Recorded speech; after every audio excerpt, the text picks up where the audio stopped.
Pardon? Can you do the intro? No. No? That's your job. No hesitation at all.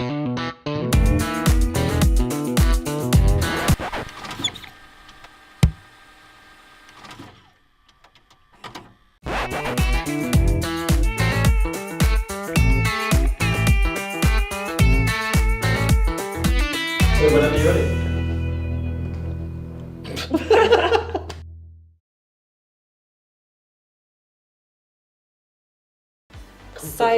Sorry. So welcome back to Kate and Assad Do Business. Unfortunately, Kate still isn't with us, so it's more Louise, James and Assad Do Business. And today we're going to look at Mind the Skills Gap and talk about how we've learnt new skills during our time, some of which have been completely alien to us. So, That's really good. who started? New skills. There you go. Okay, I'll start. So, I've been running phase 3 now for 14 and a bit years. As you can imagine, I've learned quite a fair bit over the years. The biggest skill that I think I have learned, and by learn, I'm going to qualify that, had absolutely zero concept of previously. So I'm a bit about I'm the youngest of 3 siblings. So any kind of responsibility came to me a lot later than most people. And one of the things that I've learned after phase 3 is financial management. So again, growing up, I had zero interest, zero understanding of what that was all about. That's obviously from a personal point of view. But then from a business point of view, learning little things like learning Excel and management accounts and all the invoicing bits and pieces and so on, it's actually something that I quite enjoy now. I'm still, there's always bits that I can improve on, but I think financial management would be my kind of major skill that I've picked up that was totally alien to me. I've had to really focus and take time and kind of learn it from scratch. So I think financial management would certainly be my major skill that I've picked up over the years. Guys, who wants to go next? Me? Okay. Probably a similar kind of thing. Financial management. My background and career, I suppose, was much more public sector, where you're given a budget to manage. You have a pot of money and you work with that pot of money and you make it stretch as far as you can. And so I suppose during phase 3 it was a lot of unlearning things. Because the pot of money wasn't there anymore. It was about actually going out. No policies, no procedure. That's what I found as well. Go and find the pot of money basically. And sales, I think, is one of the biggest things that I've had to learn at phase 3. And we're not a tough sales company. We don't do sales in an aggressive way. But being able to go and put your best foot forward and actually show what the company can do.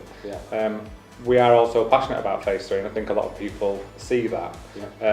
But to convey that to a new client and why they should choose phase 3 is actually quite a difficult skill to learn. And if you'd have talked to me about pipeline and leads and prospects. See, the funny thing for me is that I didn't actually find that a skill that I had to learn, because having been an iTrent customer before, I can relate to so many of our clients and see where they're coming from.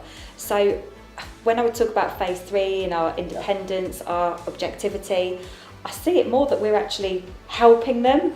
It's not so much the sale, it's that we're actually going to be able to help them and make their working lives much easier. And ask for some money at the end.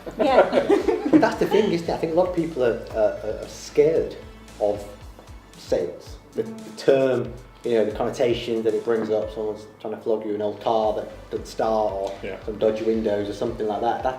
That's what you think of when you think of sales. Whereas if we do our job properly, i.e. we're there to help a customer.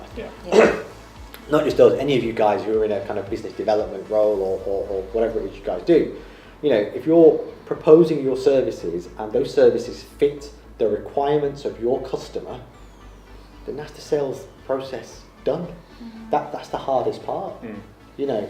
And I think I get your point about it being alien to you, and you know, but you've kind of taken to it like a duck to water, because and it's because you just follow the process. There's no big close. Yeah.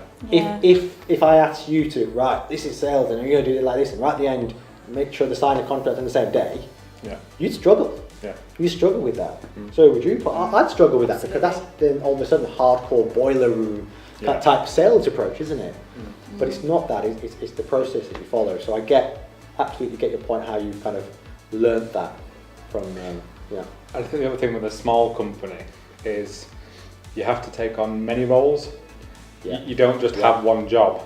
So you can go from, you know, a one-to-one with somebody where you're managing them, to then trying to set an employee benefits package for the next 12 months, and then looking at travel arrangements and how that's going to work, and then you move on to writing a maternity policy because somebody's just announced they're pregnant, and you know, all those things that you have to do in a small company.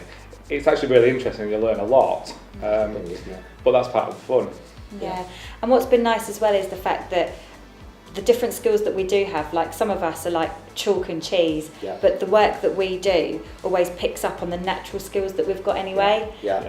What about yours? You've answered yours. You don't think you're getting away with it? I was hoping I would actually. So I've picked up new skills. I pick them up mostly from working with the team around me.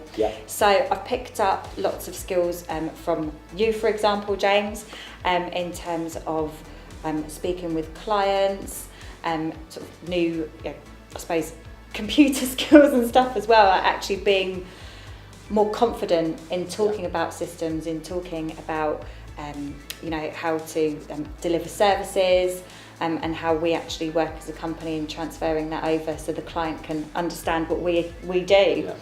You were horrified at the thought of talking about payroll when you first joined Phase 3, and now it's just natural. And I suppose that's something as well that we can give back to clients. We're all about knowledge sharing. So as we learn, we share that with our clients too, don't we? Absolutely. I've got an interesting story actually about Assad and something he learned whilst at Phase 3. Okay. Go on. When we set up the Wakefield office, all the furniture came flat pack.